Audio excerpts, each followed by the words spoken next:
Onyesho linapoanza tunamwona mkewe Yona, Sara akimeza vidonge vya dawa. Yona anayeonekana mchovu, anaingia kushangaa kwa nini hakuwa chochote. Sara anasema kwamba anaumwa na kichwa. Kudhoofika kwa afya yake kunamfanya asimsikie mumewe kama alivyokuwa akifanya hapo awali. Yona anamuuliza mkewe kwa nini hamuiti bintiye Neema kuja kumpeleka hospitali. Sara anamwambia kwamba wamwache Neema apumzike kwa kuwa ana mengi ya kushughulikia. Yona anashangaa kwa nini Neema apumzike wakati yeye Yona hakupumzika alipokuwa akigharamia elimu yake. Sara anamwambia kwamba japo wote walishirikiana wakajibidiisha hata katika mazingira ya taabu kumlea, huo ulikuwa wajibu. Yona anasema kwamba Neema pia ana jukumu la kuwalea wazee wake, kwamba kinacholelewa sharti nacho kilea. Kwa hili Sara anajibu kwamba Neema anawakimu wazee pamoja na ndugu zake. Licha ya kuwa yeye Neema ameolewa na ana mzigo wa familia yake mwenyewe. Yona anamkumbusha Sara kwamba asingekuwa makuzi na elimu aliyompa Neema, hata hiyo ndoa asingepata. Anasisitiza kwamba ni wajibu wa Neema kuwalea ndugu zake. Haoni jambo lolote kubwa kwa mtu kuwalea ndugu zake. Sara anamkumbusha msaada wa Neema kwao, ukiwemo kuajiri wafanyakazi kugharamia matibabu ya Sara na kumtumia babake pesa za kununulia dawa. Yona anatumia baadhi ya pesa kushiriki starehe na wazee wenzake. Mkewe anaporejea hili, anakasirika na kumwona kama anayemchonganisha na watoto wao. Mgogoro unatokea, lakini baadaye wanausuluhisha kwa kukosoana. Onyesho linapoisha, tunamwona Sara akisema kwamba amemuita Dina aje amtayarishie Yona chakula. Onyesho hili linatokea nyumbani mwa Dina. Kiwa mwanawe Dina amekuja kumtembelea mamake Kiwa. Dina analalamika kwamba mwanawe hajala vyema chakula ambacho amemwandalia. Kiwa anajitetea kwa kusema kwamba tumbo lenyewe limezoea. Kwa licha ya ardhi ya kulima kutotosha, mvua haitegemewi. Kiwa pia anadai kwamba siku hizi watu hawadhamini kimo, kudhamini akili. Anatoa mfano wa Neema, bintiye Yona, ambaye ana kimo kidogo lakini akili yake ni hodari. Hapa Dina anachukua fursa ya kumsimulia Kiwa jinsi watu waliwatia Yona na Sara mdomoni kwa kukawia kupata watoto, wakaitwa tasa.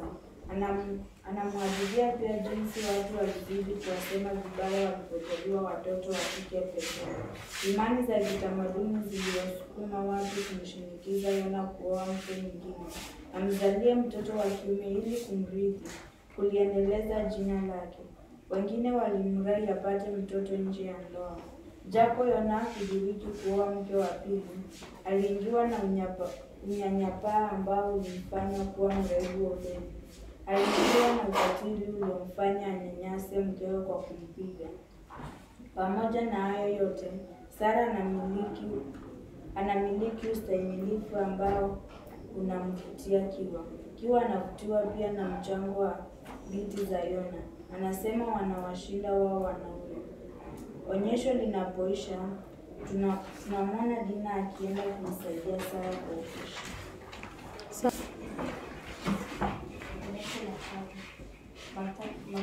Mandhari ya onyesho hili nyumbani ya Sara jikoni. Dina ametikia wito wa Sara wa kwenda kumsaidia kwa upishi. Sara anamshukuru Dina kwa kuja. Anaomba radhi kwa kumtika mzigo. Sara na Dina wanazungumzia aliyepitia Sara hadi akamwambia ugonjwa. Dina anamsifu Sara kwa uvumilivu wake. Anaona kwamba imekuwa nafuu kwamba Sara anapata ugonjwa wakati ambapo mwanawe Neema ana uwezo wa kuyashughulikia matibabu yake. Onyesho linapomalizika, Sara anamjulisha Dina kwamba Neema atakuja kumchukua kumpeleka hospitalini. Dina anamvutiwa na kufurahishwa na hali ya Neema kuendesha gari katika mazingira ya mji wenyewe watu wengi, barabara nyingi na magari mengi.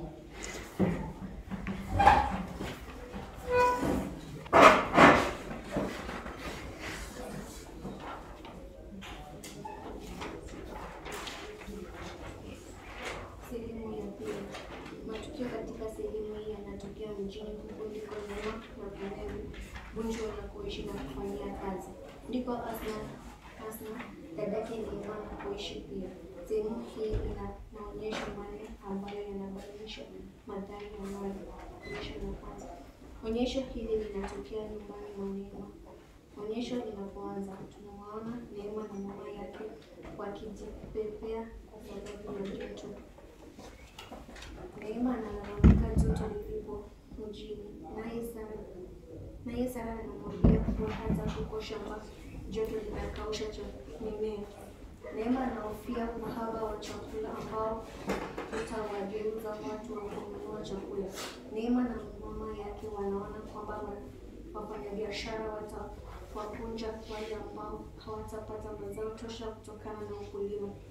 Katika onyesho hili pia Neema na Sara wanaangazia suala la uongozi. Sara anapolalamikia uchovu wa safari, Neema anamwambia kwamba shati waje mjini kufuatia huduma bora ambazo hazipatikani huko shamba. Anasema kwamba maendeleo yanakuja polepole. Sara na walaumu viongozi ambao tangu akina Sara wakiwa watoto wamekuwa wakiwahadaa kwa maneno makubwa kwamba maendeleo yaje. Onyesho hili pia linaeleza suala la jinsia ambalo linashughulikiwa katika sehemu ya kwanza. Neema na Sara wanahisi kwamba mwanamke ana majukumu mengi ambayo sharti yatekelezwe. Mazungumzo ya Sara na Neema yanamrudisha msomaji kwa kuhadithia kisa cha kuzaliwa kwa kina Neema. Inaangazia jinsi mila na desturi zinazothamini zaidi mtoto wa kiume zilizofanya Yona kutowaona Neema na wana wake kama watoto. Yona anashindwa kuvumilia maneno ya watu, anajiingiza katika ulevi. Mahudhurio yake kazini yanateteleka na anaishi kufutwa. Onyesho linapoisha, tunamwona Sara akimtetea mwenyewe na kutambua mchango wake. Anamsifu kwa kumpa watoto hodari masomoni. Wakati huo Neema anaelekea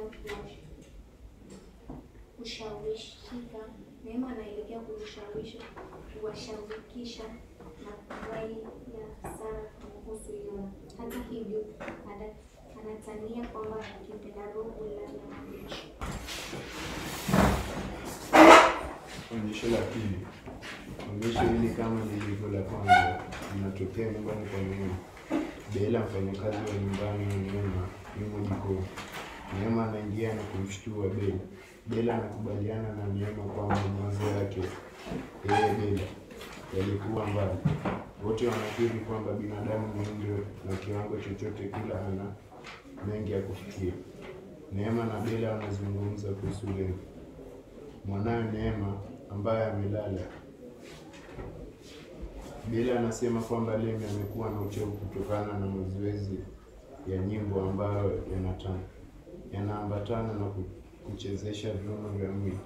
Neema anashangaa na kusikitika kwamba mwanawe anajua kuimba na kucheza na hali hajawahi kumuonyesha. Hili linatokana na shughuli za kikazi ambazo zinamfanya Neema kuondoka mapema na kurejea wakati ambapo mtoto huwa amelala. Ni changamoto ambayo pia inampata Bela ambaye analalamika kwamba ameishi kufanya kazi bila kuwaona watoto wake hadi wakawa watu wazima. Wawili hawa wanakubaliana kwamba maisha yana changamoto nyingi, hasa kwa wenye asili ya kinyonge ambao sharti wajitahidi zaidi kumwelewa. Mwishowe wa onyesho, Neema anamweleza Bella kuhusu sababu yake ya kumpeleka mama yake kwa dada ya Neema. Kulingana na Neema, utamaduni hauwaruhusu wazee wa wasichana kulala kwa mkwe wao. Bella anapinga hili kwa kusema kwamba mambo yamebadilika.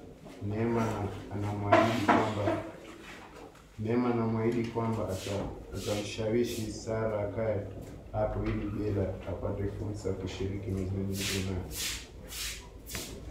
Asante.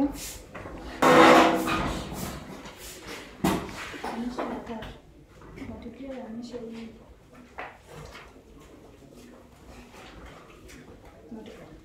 Matukio ya onyesho hili yanafanyika nyumbani mwa Neema. Wanapotokea mgogoro kati ya Neema na Buju. Mgogoro wa kwanza unasababishwa na Buju anashangaa kwa nini Lemi hajaamka.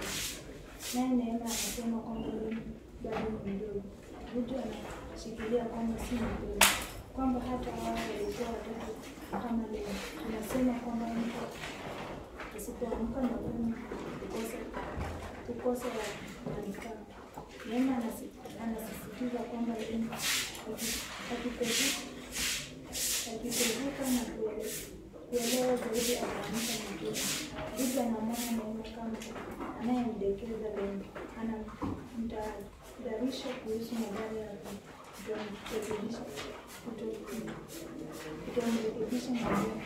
Suala la maadili ni somo linalozua migogoro mingi.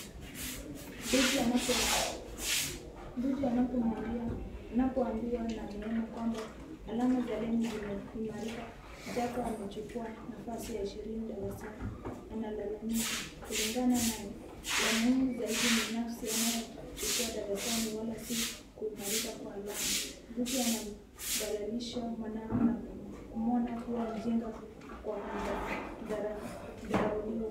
Neema anamwelimisha mmeo kwamba nafsi anayochukua mtoto darasani pekee haipaswi kuwa kigezo cha pekee cha kupima ubora wa mtoto. Anamkumbusha kwamba mama amepata tunzo mara kwa mara kwa sababu ya adabu yake. Anasisitiza kwamba mtoto anajitahidi ili kila Mungu ndiye anayetoa na bidii pekee haitoshi. Mgogoro mwingine unazua pale ambapo Neema anamwomba Buju usaidizi kushughulikia matibabu ya mama yake. Buju anasema kwamba hawezi. Ana majukumu mengi ya kifamilia ikiwemo kulipia mkopo wa nyumbani wanamoishi na karo ya mtoto wao katika shule ya bodi. Isitoshe, hata amemnunulia Neema gari jipya. Anamkumbusha Neema kwamba Buju anamwachia Neema mshahara wake kushughulikia jamaa yake. Anamkumbusha kwamba Buju ndiye anayegharamikia elimu ya saloni dada yake Neema hadi chuo kikuu. Anampa Neema uhuru, akamwelimisha dada yake Asma. Buju haoni kwa nini Neema anataka usaidizi zaidi. Anahimiza mipaka ya mahusiano yao, kwamba yeye Buju hawezi kuishi na wazazi wa Neema. Hakuwahi hata kuishi na wazazi wake mwenyewe. Mila na desturi haziruhusu. Neema anapiga msimamo wa mmeo. Anasisitiza kwamba mila hizo zimepitwa na wakati na kwamba wapo watu wanaoishi na wazazi wao. Hata katika nyumba dogo, pamoja na Neema kufanyia mdahalo mkubwa msimamo huu wa Buju. Buju anashikilia bila kutetereka. Onyesho linapokamilika, tunamwona Buju akiondoka na kumwacha Neema akilalamika hadhira. Lemi anaingia na kujamua kwamba mama yake anajaa. Anamuuliza Neema, anasema kwamba ni shughuli za kazini na jana zilizokuwa nyingi. Asante. Habari ya onyesho hili lilipa kwa nasi. Onyesho linapoanza, Sara anasikia akilalamika maisha ya mjini. Anaona maisha yakilinganishwa na mjini. Anamwona Asna kama anajilazimisha kuishi katika kichumba ambacho kwa msingi wa Sara kizimba chakula. Asna anacheka anaposikia kauli ya mwisho. Anasema kwamba licha ya kichumba hiki kuwa kidogo, kodi yake ni sawa na vyumba viwili katika mitaa ya hadi ya chini kuliko huyo. Kuhusu rai ya Sara ya kurudi kijijini, Asna anasema kwamba hawezi kurudi kijijini pamoja na wewe. Anaendelea kuishi katika maskini wa mjini kuliko kurudi kijijini kwenye maskini wenyewe. Kwake Asna itakuwa kwamba wazazi wake walijibadilisha bure kumwelimisha. Msimamo wake ni kwamba maisha ya kujaribu na kujitahidi. Sara anaona maisha ya mjini kama yakaleta likizo na tija. Anapojiunganisha na anajiona na watu kuliko Asna. Asna anacheka na kumwambia kwamba watu wa kisasa hupenda kuwa na kimo kidogo kama chake. Anajiona kama anayependeza. Suala la ndoa linajitokeza tena katika onyesho hili. Sara anamwambia Asna ameletea mtu amnunulia hiyo kama Mungu alivyomnunulia. Neema anapoingia, Sara anamuuliza habari za Buchu. Asna na Neema wanashangaa kwa nini mama mtu huulizia habari za mtu kila mara. Sara anaeleza kwamba Asna akimpata mtu atakuwa akiulizia habari zake pia. Asna anasema kwamba hataki mambo ya kuzungushwa kichwa. Kimsingi hata kuelewa, hataki kudhibitiwa. Sara anawakumbusha kwamba wasiukize udhaifu wa nguvu sahihi, kwamba anakuwa Neema kutoka kwenye njia bila kuwa na uhusiano wowote wa kinasaba, kwamba isingekuwa mtu wa Mungu, Neema angekuwa amekufa kutokana na adhabu hiyo. Pamoja na hayo yote, Asna anahisi kwamba Buju ni mchoyo, haoni kamili, akadai Sara aishi kwenye nyumba yake kubwa kiasi. Neema anakubaliana na Asna, lakini anasema anastahili mradi ameachiwa mshahara wake kuwakimu wazee na wamama wake. Sara anawakumbusha Neema na Asna kwamba anastahili kumwona Buju kama alivyo. Anawakumbusha sana na kuonyesha jinsi ya kushirikiana na Neema kuwajengea nyumba kijijini. Anamtetea uamuzi wa Buju na kukataa Sara aishi kwake. Anasema ni kinyume na utamaduni. Hata Neema na Asna anapodai kwamba dunia imebadilika. Anawashinda kwenye mjadala kwa kuwaambia kwamba hiyo ni dunia yao. Onyesho linapoisha, tunaona Neema akiwahimiza Asna na Sara waondoke ili wahi kwa daktari. Asante.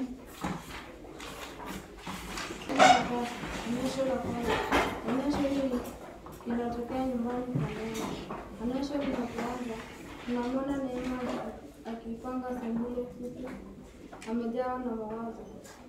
Anashiriki katika kuzungumza nafsi na huku amejawa na huzuni. Anasikitishwa na maradhi ya mama yake ambayo yanaelekea kutosikia dawa, huku Neema akizidi kutumia pesa. Anajiona kama asiyefilisika. Anatamani angekuwa na uwezo wa kuyaangamiza magonjwa. Akiwa katika hali ya fikra, Buju anaingia. Neema analalamika kwamba Buju amemshtua. Naye Buju anasema kwamba pengine Neema ana wasiwasi. Neema anasema kwamba hawezi kuwa na utulivu katika hali hii ya kumuunguza mama yake. Buju hasemi lolote kuhusu hilo. Badala yake anasema kwamba chumba kinapendeza. Neema anasema kwamba angekuwa na mshahara angekirengesha zaidi. Neema anasema kwamba mshahara wake hautoshi ili linazua mgogoro.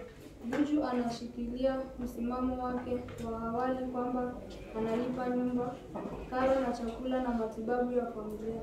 Anashangaa kwa nini mshahara wa Neema hautoshelezi na hali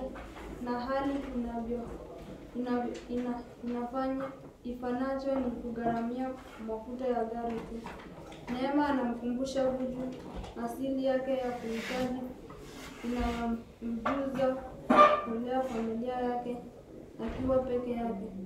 Anamhakikishia Buju kwamba anajua kuwa Buju anawajali. Hata hivyo, anamlilia Ali Buju amsaidie hata kwa mkopo. Anagharamia matibabu ya mama yake ambaye amelazwa hospitali. Neema anahitajika kumtoa mama yake hospitali. Buju anakataa. Anashikilia msimamo wake wa awali kwamba ametekeleza wajibu wake kama mume bila kuomba mshahara wa Neema. Anasikitiza kwamba badala ya Neema kumpokea hata kwa glasi ya maji, anamjia kwa mjadala ambao wamesha kukamilisha na kukatia ukimya. Neema anaposema amekosa utulivu sababu amepungiwa na hali ya kumtoa mama yake hospitalini. Buju anamdhihaki na anamwambia kwamba yeye Neema ana bahati kwamba ndiyo anaweza kukopa. Anamwambia kwamba yeye Buju hana madeni ila hawaonyeshi watu. Mwisho wa onyesho, Buju anaondoka na kumdai kwamba anaenda kumsalimia mkurugenzi mmoja wa kampuni kwa kazi fulani. Buju alisoma na mkurugenzi huyo. Buju anamwambia Neema kwamba huenda akapata hela amsaidie. Neema anabaki kujisemea. Anairudia kauli ya mama yake kuhusu Buju, kwamba Buju ni mmoja wao. Anaipima kauli hiyo. Anamzidua. Mtazamo wa Neema kuhusu Buju unaonekana kubadilika. Anautambua mchango wa Buju katika kuendesha maisha yake na familia yake. Hakika anamshauri kama mwokozi wa familia hii. Anakumbuka jinsi Buju alivyoyaokoa maisha yake kutokana na ajali, hadi kufanya mpango Neema asafirishwe na ndege ili kupata matibabu ya dharura ambayo aliyagharamia yote. Asante. Hili linatokea hospitalini. Neema na Asna wamekuja kumtoa Sara, mama yao hospitalini. Mama ana hamu ya kutoka hospitalini. Anasema kwamba anahisi ana nafuu. Hataki kuendelea kukaa hospitalini kwani gharama ya matibabu inaendelea kupanda. Anasema madaktari wamefanya kazi yao, naye Mungu akabariki kazi yao.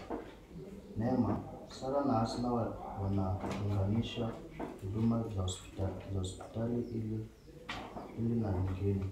Kulingana na Neema, hospitali hii ina wataalamu ambao wanawajibika kutoa tiba ifaayo.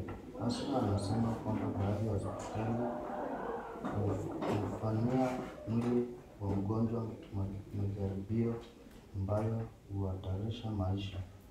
Sara anazisifia huduma za hospitali hii. Anazifananisha na za hotelini. Anaiona hospitali hii kuwa kinyume na za kule jijini ambapo mtu akiwa huko ni kama mfungwa. Asna anatilia mkazo kauli hii kwa kusema kwamba hata mahusiano kati ya wahudumu na wagonjwa ni hafifu. Mazingira ya huko kwenye wodi nayo hayaridhishi.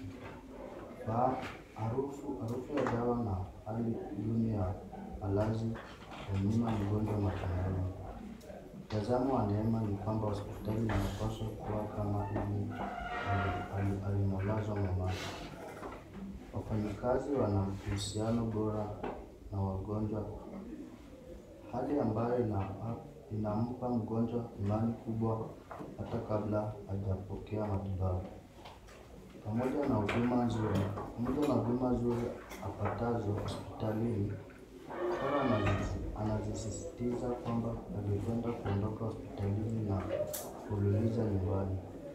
Anasema kwamba anahitaji kutazama mtama wake ulioacha shambani. Pia anataka kumsaidia mumewe kushughulikia mifugo na kazi nyingine za hapo nyumbani kama vile kuteka maji kisimani. Asna anapomwambia kwamba baba anaweza kuteka maji, Sara anapinga ili huku akisema kwamba haifai. Mzee atadharauliwa na wazee wenzake. Mjadala kumhusu Gunjo anatokea wakati Sara anapouliza kama amesafiri kwani hajafika kumtazama kwa siku mbili.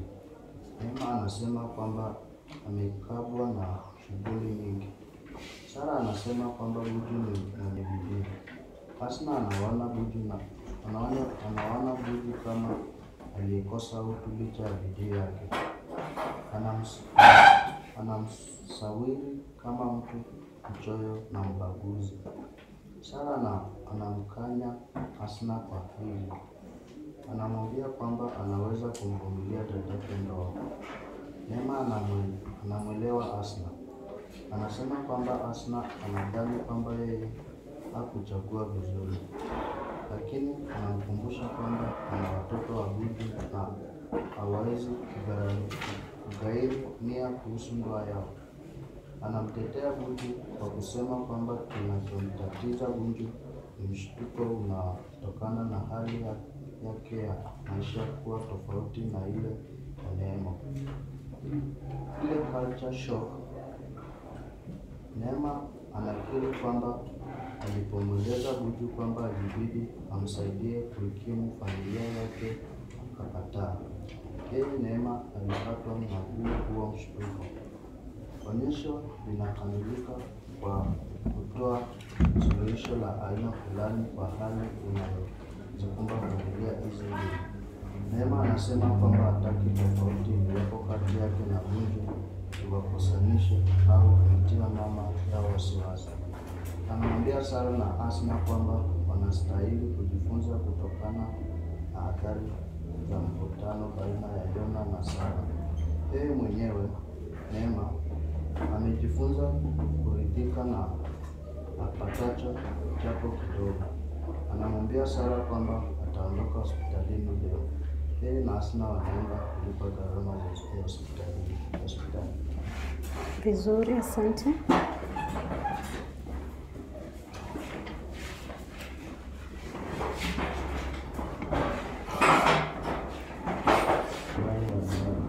Mama anasaidia wanawe. Leo katika shughuli ya ufungaji anaotakiwa kufanyia nyumbani. Gunju yumo kwenye kochi, anachezea simu yake. Temi anamtaka Neema kumpeleka mwenye kustareheka wikendi. Neema anamwambia kwamba hataweza kumpeleka kwenye starehe kwani amepanga kumsafirisha Sara ndani ya leo nyumbani. Temi anasema kwamba atapeleka watu kwa muda mrefu. Neema anamwambia Temi aende kuwa antachi fulani. Pengine kwa kutokana nasikia watakaeleweka na kuelewa. Neema anaingia hadhira kwamba hawajampeleka kwa mwana huyu kwa starehe kwa muda mrefu kwani shughuli zimemtinga.